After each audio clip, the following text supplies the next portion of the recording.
आज के इस वीडियो में मैं आपको बताऊंगा कि कैसे पाकिस्तान एक परमाणु शक्ति संपन्न देश बना।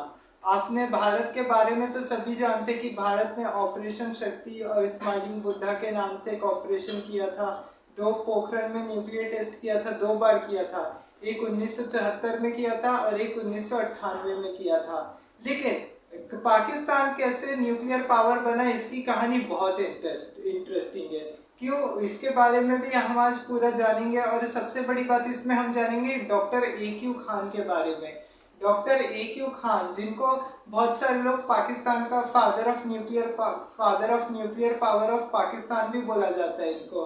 खैर, वैसे ये असली जनक तो नहीं थे वहाँ के परमाणु के, वहाँ के न्यूक्लियर के जो असली जनक थे वो तो कोई और थे। लेकिन इनको बोला जाता है, इन्होंने तो धातुओं के बारे में काफ़ी कुछ इनको पता था, भौतिकी के बारे में इन्हें जानकारी थी। और इन्होंने क्या किया था, इनके ऊपर देखिए काफ़ी ज़्यादा आरोप भी लगे हैं कि इन्होंने बहुत सारी टेक्नोलॉजीज को बेचा था। ऐसे जो जितनी भी न्यूक्लियर टेक्नोलॉजीज है, अलग अलग कंट्रीज को बेचा, इनको लेके काफ़ी ज़्यादा। और ये कंट्रोवर्सी तो नहीं, और ये तो सच भी साबित हुआ था। वो सारी चीज़ें भी मैं आपको इस वीडियो में बताऊंगा। तो शुरुआत करने से पहले आप सबको बता दूं कि चैनल को सब्सक्राइब ज़रूर कर ले और वीडियो को पूरा आखिरी तक देखा करें। तो अब देखिए, और ये वीडियो को प्लीज़ पूरा आखिरी तक देखिएगा, तभी आपको पाकिस्तान के न्यूक्लियर वेपन की कहानी समझ में आएगी कि आखिर कैसे पाकिस्तान न्यूक्लियर पावर कैसे बना था।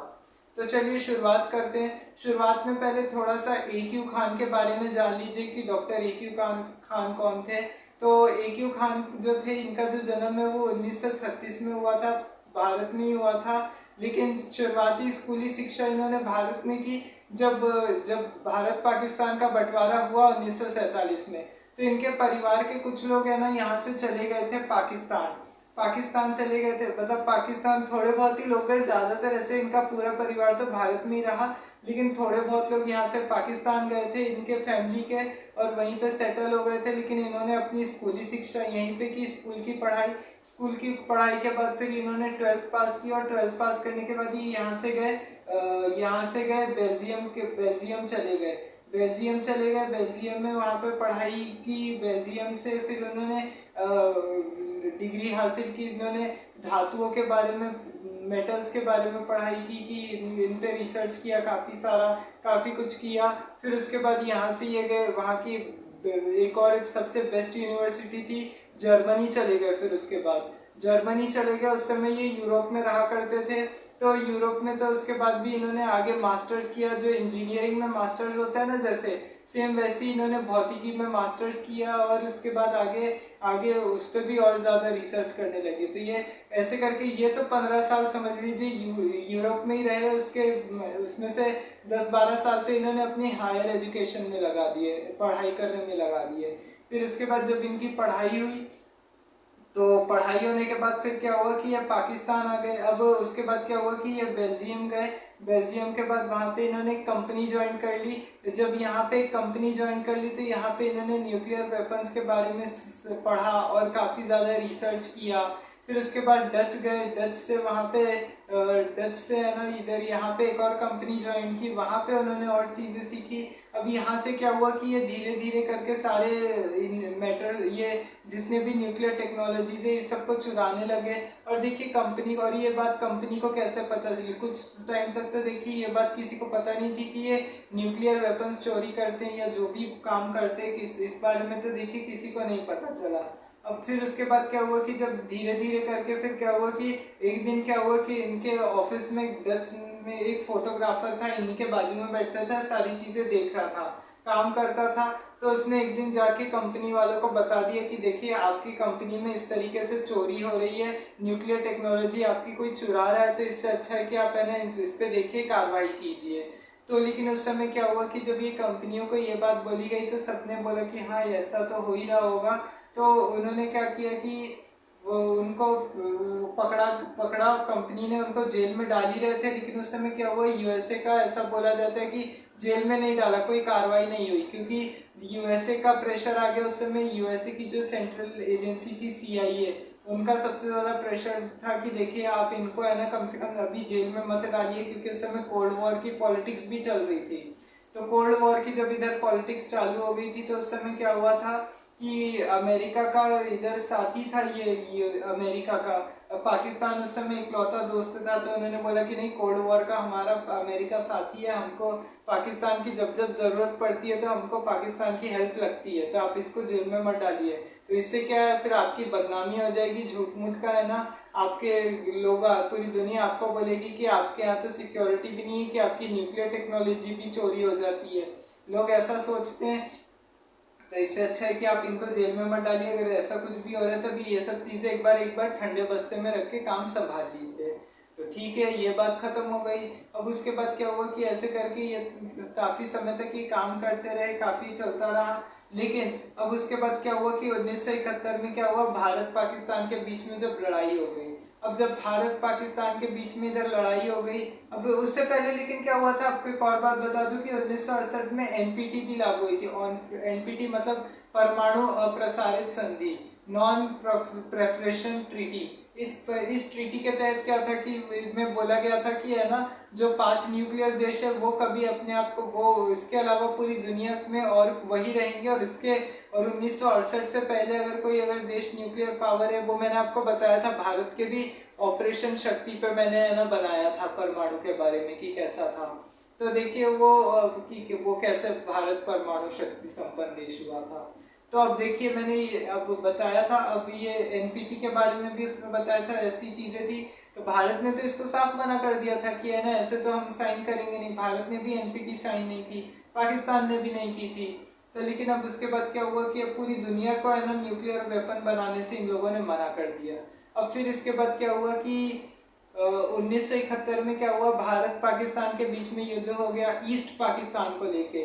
ईस्ट पाकिस्तान वहाँ के लिए बहुत बड़ी मुसीबत हो गई थी, तो दोनों के बीच में युद्ध छिड़ गया। और उसके बाद हुआ क्या कि जब ये दोनों के बीच में जब लड़ाई छिड़ गई, तो अब इसकी वजह से ईस्ट पाकिस्तान लिबरेट होकर बांग्लादेश बन गया। तो इसकी वजह से पाकिस्तान काफ़ी ज़्यादा दुखी हो गया था, काफ़ी कुछ पाकिस्तान को भी भुगतना पड़ रहा था। तो उस समय ये AQ खान, उस समय के जो पाकिस्तान के प्रधानमंत्री थे जुल्फिकार अली भुट्टो, जुल्फिकार अली भुट्टो के पास गए। उन्होंने बताया कि देखिए आप ऐसा कीजिए कि है ना, हम आपकी न्यूक्लियर पावर बनाइए पाकिस्तान को भी, हम इसमें आपकी हेल्प करेंगे, नहीं तो ऐसे में तो आपका पूरा पाकिस्तान देश तो बर्बाद ही हो जाएगा, फिर कोई कुछ कर नहीं पाएगा। तो फिर इस वजह से क्या हुआ कि उन्होंने बोला कि ठीक है, आप जैसा बोलेंगे हम करेंगे। और फिर इसके बाद उन्होंने क्या किया था कि जो इनकी जो भी जितने भी न्यूक्लियर की जितनी भी टेक्नोलॉजीज है, अभी ये बेल्जियम से यहाँ पे क्या हुआ था, यहाँ पे जो जिस डच कंपनी में काम कर रहे थे यूरोप में, वहाँ पे एक जगह पे इन्होंने यहाँ पे किया था कि अब पाकिस्तान में है ना एक और है ना रिसर्च की शुरुआत कर दी वहाँ पे। 1974 में भारत ने भी इधर है ना न्यूक्लियर टेस्ट किया था, आपको पता ही है, इस्माइलिंग बुद्धा के नाम से 18 मई को ही किया था पोखरन में। तो पोखरन में वो भी है ना, इससे पता चल गया था कि भारत एक परमाणु शक्ति संपन्न देश बन जाएगा। ऐसे में भारत के पास बहुत सारे न्यूक्लियर पावर रहेगी। तो ऐसे में पाकिस्तान को भी अब करना बहुत ज़्यादा ज़रूरी हो गया। उस समय रिसर्च चल रही थी। अब इसके बाद क्या हुआ कि बाद में फिर ये इन्होंने वहाँ से जब ये सारी चीज़ें कर रहे थे, तो फिर उसके बाद क्या हुआ कि ये दिसंबर 1975 में वापस से ये पाकिस्तान आ गए। पाकिस्तान जब आए अब्दुल कादिर खान, तो अब्दुल कादिर खान आपको, लेकिन आपको एक और बात बता दूं, पाकिस्तान के एक और वैज्ञानिक थे अब्दुल सलाम। अब्दुल सलाम ने है ना सबसे बड़ा रोल किया था न्यूक्लियर वेपन्स बनाने में, पाकिस्तान को न्यूक्लियर टेस्ट करने में बहुत ज़्यादा मदद की थी। उनको ही है ना बहुत जगह सरकार ने फादर ऑफ नेशन बोला गया था इनको। तो ये तो फिजिसिस्ट थे एक तरह से, वो AQ खान तो फिजिसिस्ट नहीं थे, लेकिन ये फिजिसिस्ट थे। और इसके बाद इन्होंने क्या किया था, इनको काफ़ी ज़्यादा इनको नौकरियां दी गई थी इनको। लेकिन 1974 में क्या हुआ था कि लेकिन ये इस्माइली शिया थे, तो यहाँ पे 1974 में पाकिस्तानियों ने एक कानून लाया था। उस कानून के तहत बोला गया था कि अब से जितने भी देश में इस्माइली शिया हैं उनको मुस्लिम नहीं माना जाएगा। तो इसकी वजह से ये पाकिस्तान छोड़ के चले गए और UK में रहने लग गए। तो अब अपन वापस आ जाते AQ खान के बारे में। तो देखिए अब उसके बाद क्या हुआ कि 1979 आते आते क्या हुआ था कि उन्होंने भी धीरे धीरे टेक्नोलॉजीज बनानी शुरू की। और 1976 में जब ये पाकिस्तान आए थे, तो पाकिस्तान में इनको एक यहाँ पे है ना पाकिस्तान की एटॉमिक एनर्जी में जाके इन्होंने प्रोग्राम को ज्वाइन किया था। वहाँ पे भी कुछ और कंपनी में रिसर्च चल रही थी, लेकिन वहाँ के कुछ साइंटिस्ट लोगों से इनकी अनबन हो गई तो ये इन्होंने छोड़ दिया था। पाकिस्तानी सरकार ने इनको अलग से एक लैब बना के दे दी, तो वहाँ से हो गया। फिर उसके बाद क्या हुआ कि अब जब इनको लैब बना के दे दी, वहाँ से ये धीरे धीरे सब रिसर्च करने लगे न्यूक्लियर प्लूटोनियम, क्योंकि जो पाकिस्तान के जो और साइंटिस्ट थे ना, वो तो ये बनाना चाहते थे, न्यूक्लियर प्लूटोनियम बम बनाना चाहते थे, ये यूरेनियम चाहते थे। तो ऐसे करके अलग अलग इन लोग का रहता था। तब इसके बाद क्या हुआ कि 1983 में क्या हुआ कि पाकिस्तान के पास तब तक टेक्नोलॉजी आ गई थी। तो उसके बाद क्या हुआ कि पाकिस्तान ने बोला कि नहीं, ऐसे तो नहीं चलेगा। उन्होंने 1983 में क्या हुआ था, देखिए पाकिस्तान में तो वैसे ही तख्ता पलट हो चुका था, जनरल जिया उल हक आ गए थे। जिया उल हक के समय में क्या हुआ था, एक छोटा सा न्यूक्लियर टेस्ट किया गया था। जैसे 1974 में कैसे भारत ने टेस्ट किया था अपना न्यूक्लियर प्रोग्राम, वैसे ही इन्होंने किया था। तब उसके बाद क्या हुआ कि जब पाकिस्तान ने इधर न्यूक्लियर टेस्ट किया, अब धीरे धीरे सब जगह से टेक्नोलॉजी आ रही थी, पाकिस्तान से इधर अमेरिका से, बेल्जियम से, सभी जगहों को बेचा जा रहा था। लेकिन अब ये पाकिस्तान में ये इनफेमस भी इस वजह से हो गए, कंट्रोवर्सी इस बात की हो गई, इस चीज़ को लेके हो गई इन लोग की, इनकी कंट्रोवर्सी इस बात को लेके हो गई कि ये जो है ना, जो न्यूक्लियर टेक्नोलॉजी जितनी भी है ना, ये क्या करते हैं, इसकी एक तरह से इन्होंने मंडी लगा रखी है कि है ना, ये पाकिस्तान में लोग आए, खरीदें, चीज़ें करें। फिर उसके बाद क्या हुआ कि जब ये सब चीज़ें की लोगों ने, तो फिर लोगों को समझ में आया कि ऐसे तो चलेगा नहीं। फिर इस बारे में काफ़ी ज़्यादा कंट्रोवर्सी होने लग गई।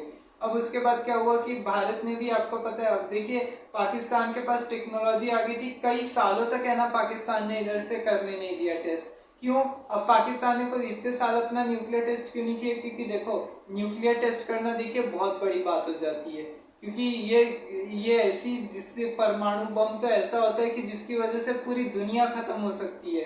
तो इससे होगा क्या कि पूरी दुनिया को अगर पता चल भी गया कि अगर आप न्यूक्लियर टेस्ट कर रहे हो, तो दुनिया आप पे सैंक्शंस लगाएगी, काफ़ी नुकसान हो सकता है। तो इसलिए पाकिस्तान ने थोड़ा वेट किया। अब इधर क्या हुआ, लेकिन 1998 आ गया था।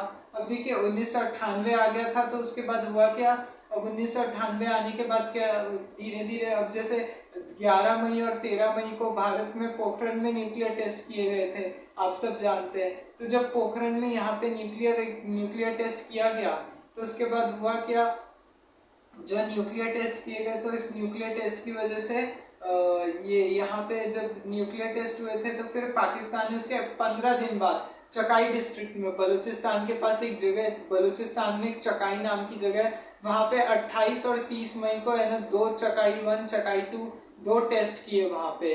जैसे अपने इंडिया में कैसे पोखरण 1 पोखरण 2 हुआ, वैसे ही इन्होंने टेस्ट किया। सोचिए, पहले से इनके पास टेक्नोलॉजी थी, इसलिए तुरंत में टेस्ट हो गया। वरना सोचिए, किसी के पास अगर टेक्नोलॉजी नहीं होगी तो वो कहाँ से न्यूक्लियर टेस्ट कर पाएगा। तो देखिए अब इसके बाद क्या हुआ कि अब ये सारी चीज़ें हो रही थी।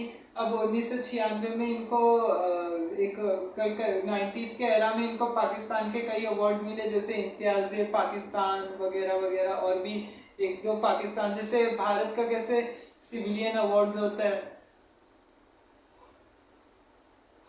पाकिस्तान का कैसे सिविलियंस अवार्ड्स होते हैं, जैसे पाकिस्तान के अलग अलग पद्म, पाकिस्तान के नहीं, सॉरी, भारत के कैसे है ना अवार्ड्स होते हैं अलग अलग, पद्म भूषण, पद्म विभूषण। वैसे ही पाकिस्तान का भी एक अलग से अवार्ड था, पाकिस्तान इम्तियाज़े पाकिस्तान, इम्तियाज़े निशान, ऐसे जैसे पद्म भूषण।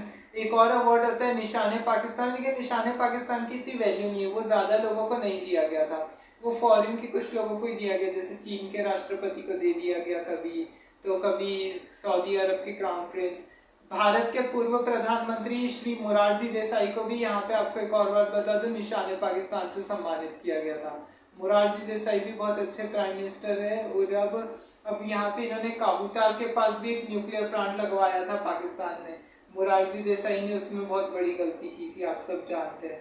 काहूटा में जब तक प्लांट चल रहा था, वहाँ पे है ना टेक्नोलॉजी आ गई थी, और काहूटा में पता चल गया था, भारत को पता चल गया था, लेकिन इस पे भी भारत के खिलाफ भी एक्शन ले लिया इसमें पाकिस्तान ने।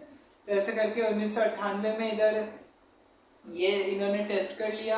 अब उसके बाद क्या हुआ, 2001 में क्या हुआ, लेकिन 2001 अब धीरे धीरे इनके खिलाफ तो हो रहा था।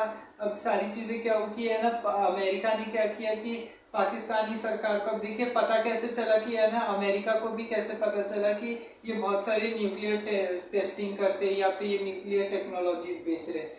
ये सब कैसे पता चला, देखिए क्योंकि जब 1987 में जो इंडिया के जर्नलिस्ट थे कुलदीप नैयर ने क्या किया था, कुलदीप नैयर के बारे में भी मैंने एक अलग से वीडियो बनाया हुआ है, तो आप चाहे तो उस पर भी देख सकते हैं। तो कुलदीप नैयर उस समय द लेजेंड और द इंडियन एक्सप्रेस जैसे बहुत सारे न्यूज़पेपर में काम करते थे। तो उन्होंने इनका AQ खान का इंटरव्यू दिया था। तो उन्होंने AQ खान का जब इंटरव्यू लिया था तो उसके बाद क्या हुआ था कि इन्होंने साफ साफ चीज़ें बताई थी कि देखिए हमारे पास न्यूक्लियर टेस्ट के लिए बहुत सारी टेक्नोलॉजी आ गई है, हमने अब टेस्ट कर लिया, अगर हम चाहे तो लोगों को बता भी सकते हैं इसके बारे में।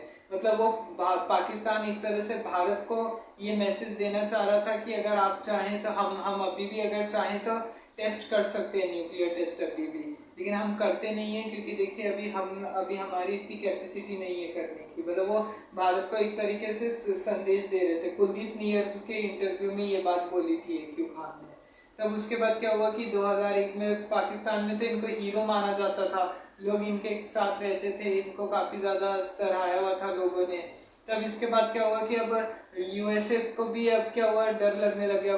जब 2001 में क्या हुआ, वॉर ऑन टेरर शुरू हो गया था क्योंकि इधर 9/11 अटैक हो गया था। तब ये अमेरिका को भी अब ये डर लगने लग गया कि कहीं है ना पाकिस्तान इधर से हमारे ऊपर अटैक न कर दे। पाकिस्तान मतलब वापस से ये जो न्यूक्लियर टेक्नोलॉजी है ये है ना दूसरों को ना बेच दे, जो जितने भी जो भी कुछ है ये टेक्नोलॉजी, कम से कम ये बिन लादेन को है ना बेच दे, क्योंकि AQ खान किसी को भी बेच देते थे, चाहे वो उनके मतलब कोई अगर आतंकवादी, अगर बिन लादेन अगर इनको पैसा दे देता तो उसको भी वो बेच देते। तो USA से काफ़ी ज़्यादा इन्होंने बात की, पाकिस्तान पे प्रेशर बनाया कि है ना आप इनको डालो, जेल में डालो। तो काफ़ी इन्होंने पब्लिकली USA ने सारी बाहर बताई, इनके जो जो जो इंफॉर्मेशन थी वो धीरे धीरे इनको बताई, लेकिन पब्लिकली बाहर नहीं आई है इंफॉर्मेशन। ये 2004 में इंफॉर्मेशन बाहर आई, तब जाके है ना वहाँ पे है ना इसको अरेस्ट कर लिया गया, अब्दुल कादिर खान को। लेकिन उसके बाद क्या हुआ कि 2007 तक तो ये जेल में रहे, लेकिन जब 2007 में परवेज मुशर्रफ जो अमेरिका के, माफ़ कीजिएगा, जो परवेज मुशर्रफ पाकिस्तान के प्रेसिडेंट थे, ये आउट ऑफ हो गए, मतलब हट गए यहाँ से। तो इन्होंने क्या किया कि अदालत में अपील दायर की, हाई कोर्ट में, कि उनके ह्यूमन राइट्स को। लेकिन अब देखिए पाकिस्तान में लोग तो, देखिए सबसे बड़ी चीज़ क्या है ना कि अगर अगर इस तरीके से होता तो अब लोग तो सड़कों पे आ जाते, काफ़ी कुछ हो जाता।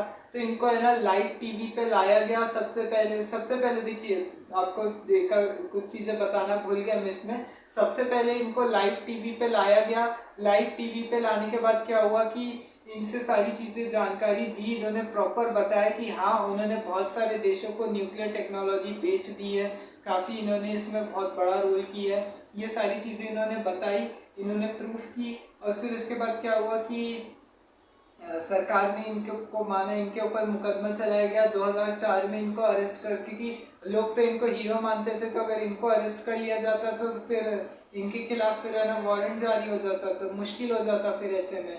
तो फिर इनको क्या किया कि इन्होंने फिर वो बोला कि ठीक है, इनको माफ़ी दे दी गई, राष्ट्रपति की जो दया याचिका होती है उसके तहत माफ़ी दे दी गई, लेकिन इनको हाउस अरेस्ट कर लिया गया। हाउस अरेस्ट का मतलब क्या कि अब घर में रहोगे, तुम घर से कहीं बाहर नहीं निकल सकते, किसी से नहीं मिलोगे। लेकिन अब उसके बाद क्या हुआ कि 2007 में जब परवेज मुशर्रफ यहाँ से हट गए पाकिस्तान से, तो जब राष्ट्रपति नहीं रहे तो उन्होंने हाई कोर्ट में अपील कर दी। हाई कोर्ट में अपील करने के बाद उन्होंने बोला कि उनके मौलिक अधिकारों का हनन किया जा रहा है, उन्हें घर से नहीं निकलने दिया जाता, किसी को उनके से मिलने नहीं दिया जाता। तो उन्होंने फिर बोला कि ठीक है, थोड़ा बहुत हम ज़्यादा बाहर नहीं जाएंगे। इसी शर्त पे उन्होंने बोला कि देखिए ऐसे तो चलेगा नहीं, उनको अब जैसे मान लीजिए अगर आते हैं उनके परिवार में भी या दोस्तों में भी अगर किसी को मिलना होगा, उनके साथ सिक्योरिटी रहेगी और वो कहीं बाहर भी जाएंगे तो थोड़ा बहुत तो वो पाकिस्तान की आर्मी को या पाकिस्तानी सरकार को बता के ही जाएंगे। उन पे ये शर्त रखी गई थी और ऐसे करके थोड़ा बहुत तो बाहर निकल लेते थे। अब उसके बाद क्या हुआ था कि 2011 में एक और इनके खिलाफ एग्रीमेंट साइन किया गया। अब जो एग्रीमेंट साइन किया गया था, इसके बाद क्या हुआ कि ये एग्रीमेंट के तहत भी बोला गया था, तब लोगों को इनके बारे में पता चला था कि देखो इन्होंने क्या किया था, कैसे न्यूक्लियर वेपन्स लोगों को भेजे थे। अब उसके बाद फिर क्या हुआ, जब इन्होंने न्यूक्लियर पावर लोगों को भेजा, ये सब न्यूक्लियर टेक्नोलॉजी लोगों को बेची, ये सारी चीज़ें की, तो धीरे धीरे करके सब लोगों को इनके बारे में पता चलने लगा। फिर आगे के 10 सालों में इन्होंने क्या किया, बहुत सारी गतिविधियाँ की कि पाकिस्तान, पहले तो शुरुआत में इन्होंने अखबारों में अखबार में एक एडिटोरियल छाप रहे थे रोज़। फिर उसके बाद 2013 में जब इलेक्शंस होने वाले थे तो इन्होंने एक पाकिस्तानी है ना लेबोरेटरी, एक पार्टी बनाई, पाकिस्तान तज़व्वुर इम्तिहान नाम से, एक तहरीक तज़व्वुर पाकिस्तान नाम से एक पॉलिटिकल पार्टी बनाई। उसमें है ना वो पॉलिटिसाइज सरकार को क्रिटिसाइज कर रहे थे, जो नॉर्मल पॉलिटिशियंस करते कि पाकिस्तान की सरकार ऐसी है तो वैसी है, इस तरीके की मतलब वो बोलते थे। लेकिन ज़्यादा इनका कुछ हुआ नहीं, पॉलिटिकल पार्टी इनकी बंद हो गई 2-3 महीने के बाद ही, और इलेक्शन में जीत गए। अब फिर इसके बाद क्या हुआ कि वहाँ पे उनको है ना सिक्योरिटी में जाना पड़ता था, तो उसके बाद 2019 में वापस इन्होंने एक अपील की थी सुप्रीम कोर्ट में वहाँ के कि उनके फंडामेंटल राइट्स का हनन हो रहा है, तो उनको है ना इसमें छूट दी जाए, उनसे जो रिस्ट्रिक्शंस है वो हटाए जाए। ये केस कर दिया। तो उसके बाद से जब ये केस चल ही रहा था तो 2021 में उनको कोविड हो गया, कोरोना की वजह से उनकी 10 अक्टूबर के आसपास उनकी डेथ हो गई। अब उसके बाद लेकिन जब स्टेट फ्यूनरल हुआ तो उनका बहुत लोगों ने अटेंड किया था। तो पाकिस्तान ऐसे करके न्यूक्लियर पावर बना था, और इसी वजह से देखिए काफ़ी कुछ किया इन्होंने देश के लिए। मतलब उसके बाद भी इनको सम्मान मिले, लेकिन ये काफ़ी समय एक तरह से इनको जेल में ही डाला गया उसके बाद भी। तो ये था पाकिस्तान के न्यूक्लियर टेस्ट के बारे में। आपको ये कहानी कैसी लगी, AQ खान के बारे में बता दिया मैंने, तो वो आपको ये पूरा वीडियो कैसा लगा कमेंट में ज़रूर बताइएगा। न्यूक्लियर टेस्ट के बारे में बता दी सारी चीज़ें मैंने कि वहाँ पे क्या हुआ था क्या नहीं हुआ था, वो सारी चीज़ें थी। तो आपको अगर वीडियो अच्छा लगा हो तो वीडियो को लाइक कीजिए, शेयर कीजिए, चैनल को सब्सक्राइब ज़रूर कीजिए, और बेल आइकन का बटन दबाना ना भूलिए। और फिर कल किसी और टॉपिक पे बात करेंगे, तब तक के लिए जय हिंद जय भारत।